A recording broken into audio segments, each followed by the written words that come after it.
नमस्कार। रात के 1 बजने को है और इस वक्त हम मेरठ आ चुके हैं। मेरठ के एक होटल में हम ठहरे हैं। अभी हम हाल ही में पहुंचे हैं और पहुंच के चूंकि दिन का हमारा सारे एक्सपीरियंसेस हमें शेयर करने होते हैं आप सभी के साथ, तो ये एक वक्त होता है जिसमें हम आपको दिन भर की अपनी पूरी यात्रा बताते हैं, कहाँ पे कैसे क्या हम रुके। तो आज की हमारी यात्रा शुरू हुई थी मुजफ्फरनगर से। मुजफ्फरनगर हम पहुंचे थे और मुजफ्फरनगर हम रुके थे। राकेश टिकैत का इंटरव्यू कल था। आज मुजफ्फरनगर में हम सिसौली गांव पहुंचे, जहां पे राकेश टिकैत यानी महेंद्र टिकैत का वो पैतृक घर, उनका वो आवास था। उसमें हमें नरेश टिकैत मिले, तो उनसे हमारा इंटरव्यू हुआ, उनसे बात हुई। उनके सिसौली गांव में हम घूमे, वहां पे बात हुई। सबसे शानदार जो हमारी बात रही, सबसे बढ़िया अनुभव जो हमारा रहा, वो राकेश टिकैत के नरेश टिकैत के उस आवास पे रहा जहां हमने लगभग 1-1.5 घंटा बिताया। वो उनका इंटरव्यू कंडक्ट करा और तमाम मीडिया वाले सारे मौजूद थे वहां पे, लेकिन हमें चूंकि एक अलग तरह से करना होता है और हम मैं और सौरभ जी आज बैठे उनसे तमाम तरह के सवाल पूछे। तो मैं चाहूंगा कि वो जो किस्सा हम रोज बताते हैं, और सौरभ जी का शायद आज ये पहला इंटरव्यू था जो उन्होंने लिया, तो सौरभ जी बताएंगे वो किस्सा बहुत अच्छे से कि वो क्या उनका शानदार कैसा अनुभव रहा आज का। एक तो पहले जब हम उनके गांव पहुंचे थे सिसौली, तो देखिए आपकी जो राकेश टिकैत का घर है उसके बराबर एक चेयरमैन थे उस गांव के, भाजपा के, वो बीजेपी के थे। तो वहाँ कैसे कुछ लोग पहले मना किए, कुछ लोगों ने बात कर गए कि आप घुमा फिरा के, आप पत्रकार लोग और घुमा फिरा के हमारे इनसे टिकैत साहब पे सवाल पूछो, फंसाओगे वो। तो कुछ लोग वहाँ चले गए, लेकिन कुछ लोगों ने बात की वहां पे, और जो नेता मतलब जो बीजेपी के थे वो चेयरमैन, वो उनके बराबर जो बैठे थे एक बुजुर्ग, वो पक्के समर्थक आरएलडी के है, और वो किसानों के समर्थक थे वो। तो वो बहुत अच्छी चीज लगी वहां पे कि एक पूरी तरह से खिलाफ बीजेपी के बुजुर्ग वो, और एक पूरी तरह से समर्थक वो, लेकिन दोनों में बार बार राजनीति अलग अलग हो रही थी उनकी, वो कि हम इसे सपोर्ट करते हैं, हम करते हैं, लेकिन बीच बीच में नहीं हमारा भाईचारा बहुत है वो। तो वो एक चीज अच्छी लगी कि राजनीति अपनी जगह है और आपसी संबंध है, जो मैं हमेशा कहता हूँ कि संबंध खराब नहीं करना चाहिए, वो अलग है, वो उनके वो थे। और उसके बाद जो हमने बात की नरेश टिकैत जी से, तो वो मुझे लगा कि उनका जो गांव है सिसौली, वो अब वो इतना चर्चित तो हो ही गया है कि यहाँ पे ये टिकैत साहब का गांव है वो। तो वहां पे लाइन लगी थी वो मीडिया वालों की, और आपने नोटिस किया होगा तो वो ज्यादातर डिजिटल मीडिया वाले लोग। हाँ। तो एक तो ये कि आंदोलन को और राकेश टिकैत और इन्हें मतलब एक तो आसानी से मिल जाते हैं वो, तो वो सारे लोग वहां पे सुबह से लगे थे, और उसके बाद फिर हमने वो लिया। और मुझे लगा कि जो हम सवाल पूछे हमने उनसे, तो वो थे कभी सरल से लगे मुझे, वो जो होते हैं ना कि जैसे नेता टाइप के लोग होते हैं, इनमें वो वाले थोड़े भी कम है वो। जो राकेश टिकैत है, वो आप घुमा फिरा के वो आपको जवाब दे देंगे वो, पर इन्हें जो बोलना है वो बोल दिया। क्योंकि मैं एक बार देख रहा था कि किसी ने उनसे सवाल पूछ रहा था कोई वो, तो उन्होंने कहा कि पिछली बार तो आपने समर्थन कर दिया बीजेपी का, तो इस बार आप क्यों नहीं कर रहे, उनका किसी और का करो फिर आप। तो अगर नहीं, वो हो गया जो हो गया एक बार, अब हम इस बार नहीं कर रहे हम किसी का भी। और जब हमने भी ये सवाल पूछा कि आप जब आप वो है 1 साल आंदोलन चला, तो आप फिर खुल के विरोध क्यों नहीं कर रहे फिर, क्योंकि किसान आपकी तरफ देख रहे हैं। तो बोले कि देखिए परिवार है हमारा ये, जैसे जो संजीव बालियान वाली बात हुई थी कि आपके घर आए थे, तो बोले मेरे चोट लगी आएंगे, और परिवार तो एक ही है वो। लेकिन वो कह रहे हैं, फिर मैंने कहा फिर कैसे लोगों को पता चलेगा कि आप बीजेपी के खिलाफ वोट करना है, कैसे करना, लोगों को कैसे पता चलेगा।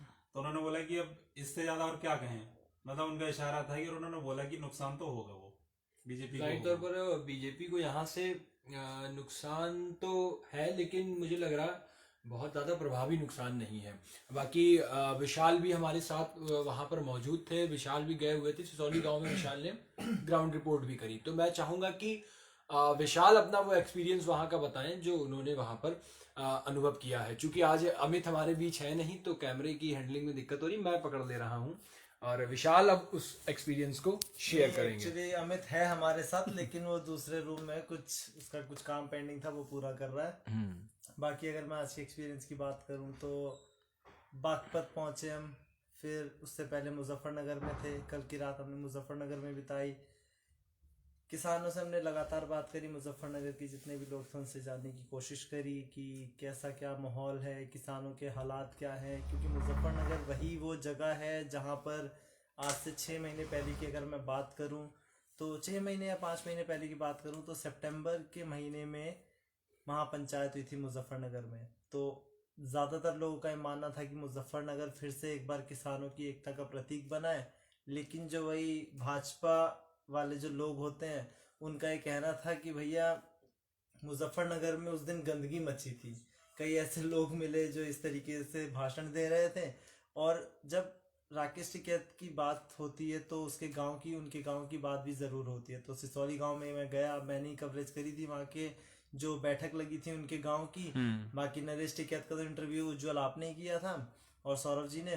तो जब मैंने बैठक में लोगों से बातचीत करी, जानने की कोशिश करी कि भैया तुम्हारे गांव का नेता है किसान नेता, क्या बिल्कुल तुम लोग उसी के इशारे पे सब कुछ करते हो या फिर कुछ अपने मन से भी करते हो? तो कई लोग थे वहां पे, मेरे ख्याल से ज्यादातर लोगों ने बोला कि भैया हम अपने, लेकिन हाँ ये जरूर है कि वो किसान नेता है तो किसानों की जब भलाई की बात करते हैं तो हम उसमें उनका साथ देते हैं।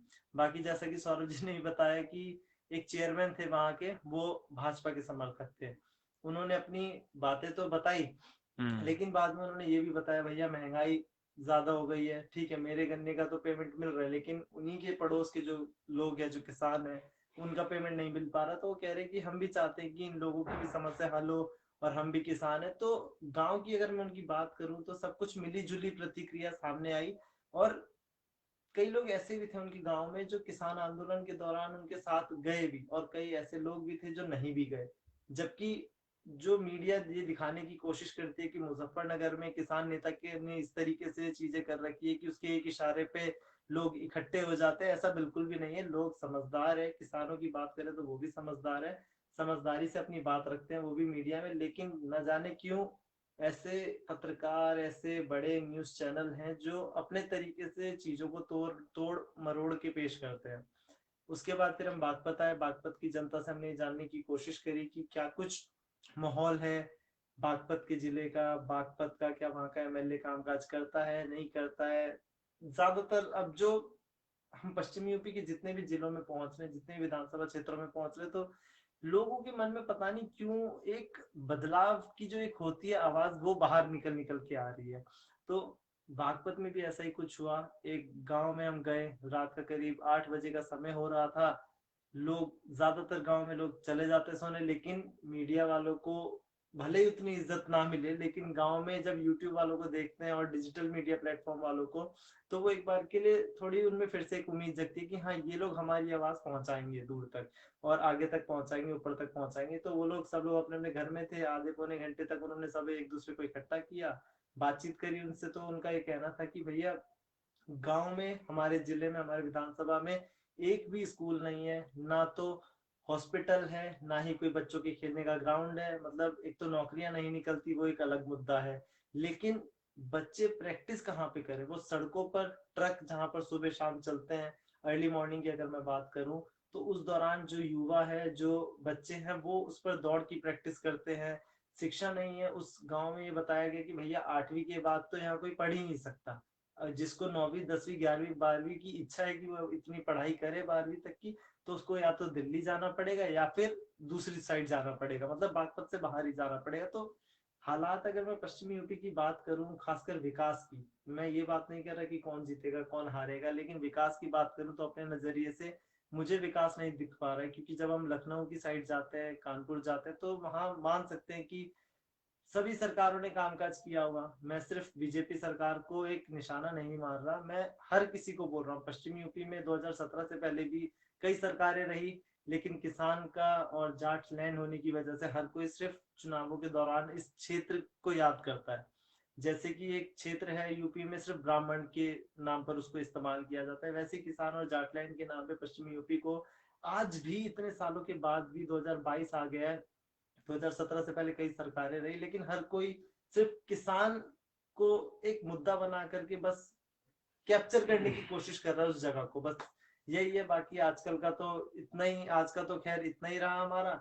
बाकी आज हम मेरठ पहुंचे, बहुत मुश्किल से हमने खाना खाया क्योंकि आने में इतना समय लग गया था कि हम खाना ही नहीं ढूंढ पाए। तो खाना उज्जवल को पता है कितनी मुश्किल से खा रहा, जहाँ पे मिला ठीक है। आज का खाना कभी कभार फील्ड पे इसी तरीके का होता है। और सौरभ जी ने भी आज का एंजॉय किया दिन, बाकी तो सब ठीक है। एक तो टाइम तो लग गया काफी, अब 1 बजने वाला है। और मुझे लगा कि जैसे हमने मुजफ्फरनगर हम गए और शामली गए, कैराना गए, और तो उसके बाद जब हम हाँ बागपत और वहां आए तो हमने ये देख लिया कि इस जगह जिस तरह से विरोध था किसान आंदोलन और उनका, किसानों का, वो मुझे लगता है बीजेपी को नुकसान तो होने वाला है इससे। बिल्कुल बिल्कुल, वो तो होगा, लेकिन मुझे लगता है कि बहुत ज्यादा नुकसान नहीं होगा। ऐसा नहीं कि बीजेपी बिल्कुल साफ हो थोड़ा जाएगी यहाँ पे। रिकवर कर पाई है लेकिन बीजेपी। एक बात और कहूंगा मैं, अगर ये हिंदू मुस्लिम नहीं हुआ इलेक्शन इधर कई सीटों पे, तो बीजेपी को बहुत नुकसान होगा, बहुत ज्यादा नुकसान होगा, और मुझे लगता है कि सारी सीटें खो दे बोले। लेकिन मुझे थोड़ा फैक्टर लग रहा है वो, और लोगों में अब भी है वो, तो अगर वो हुआ तो शायद बीजेपी की कुछ सीटें आ भी हाँ सकती है। बिल्कुल, ये चीज तो बिल्कुल ठीक है। लेकिन एक चीज और जो मैं मतलब काफी समय से नोटिस कर रहा हूँ कि उज्जवल और सौरभ, आप दोनों से मैं ये बात कर रहा हूँ कि मतलब लखीमपुर का मामला इतना बड़ा हुआ था, हम लोग खुद वहां पर पहुंचे थे। वो एक ऐसा समय था, ऐसा दिन था कि वो एक बहुत बुरा मंजर था। हमने इतने शव अपने आगे आगे देखे जिन पर गाड़ी कुचल के उनकी मौत हो गई। और जब हम आज बात करते हैं 3 महीने बाद लखीमपुर हादसे को, तो अब कोई याद नहीं रख पा रहा। चाहे वो कांग्रेस हो, जो कि प्रियंका गांधी बार बार वहां पहुंच रही थी, पहुंचने की कोशिश कर रही थी, राहुल गांधी हो, अखिलेश यादव हो, और बीजेपी के नेताओं की तो मैं बात ही नहीं कर रहा, क्योंकि वो वहां पहुंचने की उनकी, मैं तो ये समझता हूँ उनकी हैसियत ही नहीं रही। जो हिंदू पे बात करते हैं उनकी हैसियत ही नहीं रही कि वो कोशिश भी कर पाए। लेकिन आज हालात ऐसे हैं कि मुझे कहना पड़ेगा विपक्ष के नेताओं से कि भैया आप किस तरीके का, आप विपक्ष का जो रवैया आप कैसे अपना रहे हैं, या फिर जो किसान है वो भी लखीमपुर हादसे को भूल चुके हैं। लेकिन जिन परिवारों के बीच से वो किसान गए थे, मुझे लगता है उनमें दर्द आज भी होगा, और वो उस दर्द को कभी भुला नहीं सकते हैं।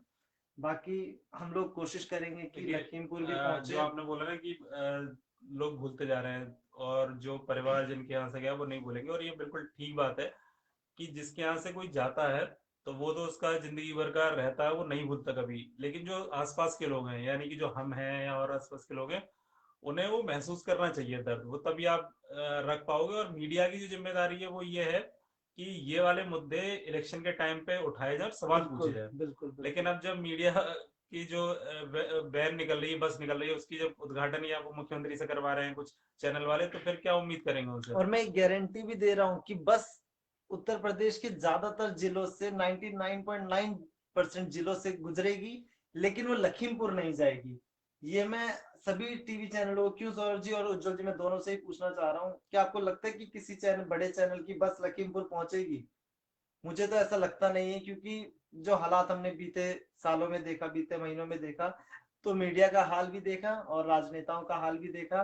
बाकी उज्जवल जी, आप अपनी आखिरी प्रतिक्रियाएं दे, फिर उसके बाद दर्शकों को भी सोने का मौका देंगे और हम भी फिलहाल सोएंगे। मुझे तो नींद आ रही है और इसलिए मैं आज ज्यादा बात नहीं कर पाऊंगा। लेकिन हाँ, आपने जो भी बताया दिन भर का, बिल्कुल ठीक ऐसा ही ग्राउंड पे हमारा एक्सपीरियंस रहा। हर दिन ग्राउंड पे एक जैसा नहीं होता है, लेकिन आज का दिन, हर दिन हम कुछ ना कुछ सीखते हैं, हर दिन का कुछ ना कुछ हासिल होता है।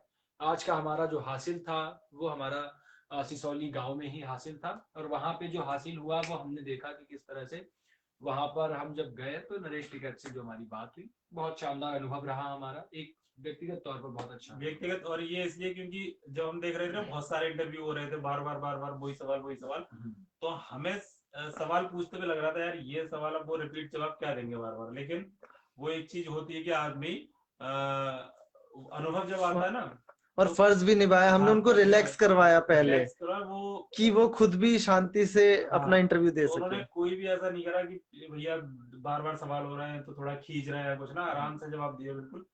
और मुझे लगता है जैसे एक देखिए, मैं जब किसी नेता के जाता हूँ तो मैं बहुत बचता हूँ, ये चाय पीने से, वो पीने से। लेकिन वहां मुझे ऐसा नहीं लग रहा था, मुझे ऐसा लग रहा था हम किसी रिश्तेदार के यहाँ गए हैं अपने।